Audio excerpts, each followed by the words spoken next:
ইনকিলাব মঞ্চের প্রতিষ্ঠাতা মুখপাত্র শহীদ ওসমান হাদী হত্যাকাণ্ডের ঘটনায় মূল আসামি ফয়সাল ও আলমগীর গ্রেফতার না হওয়া পর্যন্ত সর্বোচ্চ শক্তি দিয়ে কাজ করবে র্যাব।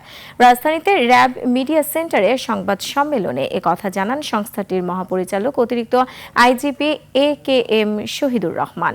এ সময় তিনি বলেন, আসামিরা ভারতে পলাতক থাকলেও তাদের অবস্থান শক্ত হলে ফিরিয়ে আনার অনেক উপায় আছে। এদিকে ময়মনসিংহের ভালুকায় দীপু হত্যাকাণ্ডের বিষয়ে র্যাব মহাপরিচালক জানান, এ ঘটনার পরপরই র্যাবের টিম কাজ শুরু করে এবং জড়িত 7 জনকে গ্রেফতার করা হয়।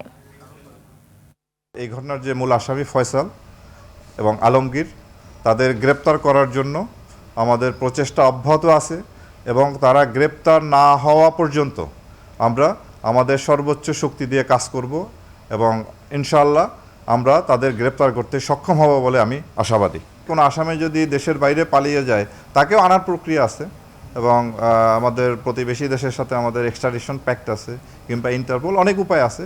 সেই সমস্ত উপায়ে প্রয়োগ করা যাবে যদি তার অবস্থানটা আমরা শনাক্ত করতে পারি।